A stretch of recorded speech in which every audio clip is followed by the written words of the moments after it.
Welcome to Gomathi's kitchen. நம்ம இன்றைக்கி பார்க்க போகிறது ஈவினிங் டைம் சட்டுன்னு செய்கிற மாதிரியான பெரி பெரி பொட்டேட்டோ காயின்ஸ் எப்படி செய்யலாங்கிறது தான் பார்க்க போகிறோம். இது அவுட்டர் லேயர் பார்த்திங்கன்னா நல்ல கிறிஸ்பியாகவும் உள்ள சாஃப்டாகவும் இருக்கும்.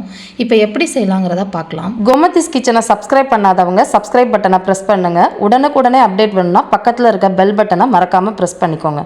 பெரி பெரி பொட்டேட்டோ காயின் செய்கிறதுக்குன்னு பார்த்தீங்கன்னா இந்த சைஸில் உள்ள உருளைக்கிழங்கு நல்லா இட்லி கொப்பரையில் ஆவியில் வேக வச்சு எடுத்துக்கோங்க. நீங்கள் குக்கரில் வேக வச்சிங்க அப்படின்னா ரொம்ப குழவாக தண்ணியாக இருக்கும். அப்போ நமக்கு கிறிஸ்பியான டெக்ஸ்சர் வராது. இதை ஸ்மாஷரை வச்சு நல்லா இந்த மாதிரி மசிச்சு எடுத்து வச்சுக்கோங்க, கட்டிகள் இல்லாமல். இது மசித்ததுன்னு பார்த்தீங்கன்னா 2 கப் மெஷரிங் கப்பில் இருக்கும். இதுக்கு 2 பிரெட், எந்த பிரெட் வேணால் எடுத்துருக்கலாம். கோதுமை பிரெட் எடுத்தாலும் பரவாயில்ல. அதில் இருக்கிற கார்னரில் இருக்கிறதெல்லாம் கட் பண்ணிவிட்டு மிக்சியில் போட்டு நல்லா பவுடர் ஆக்கி எடுத்துகிட்டு வந்துட்டு அதை இதில் சேர்த்து கலந்துக்கலாம்.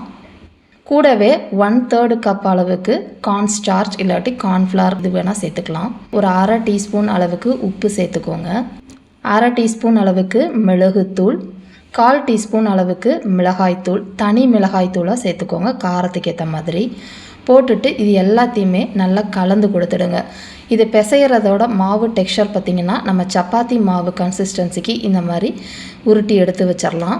இப்போ சப்பாத்தி தேய்க்கிறத வச்சு கீழே மைதா மாவோ இல்லை கோதுமை மாவோ தடவிட்டு அதுக்கப்புறமா உருண்டைகளை எடுத்து தேய்ச்சிக்கோங்க. அப்படி இல்லைன்னா கைகளில் தட்டிக்கலாம்.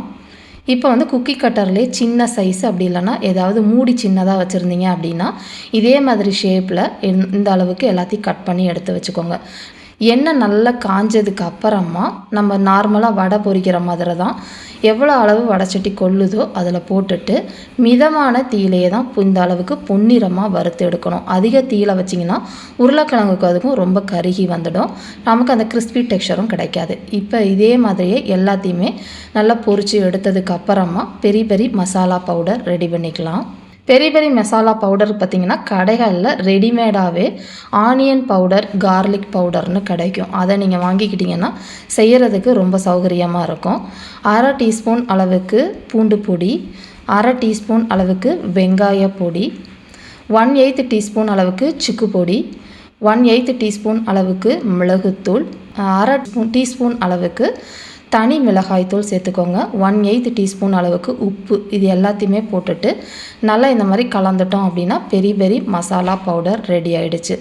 இது நமக்கு தேவைக்கேற்ற அளவுக்கு போட்டுட்டு டாஸ் பண்ணிட்டீங்க அப்படின்னா பெரி பெரி பொட்டேட்டோ காயின்ஸ் நல்லா கிறிஸ்பியாக உள்ள நல்லா சாஃப்டாக ரெடி ஆகிடுச்சு.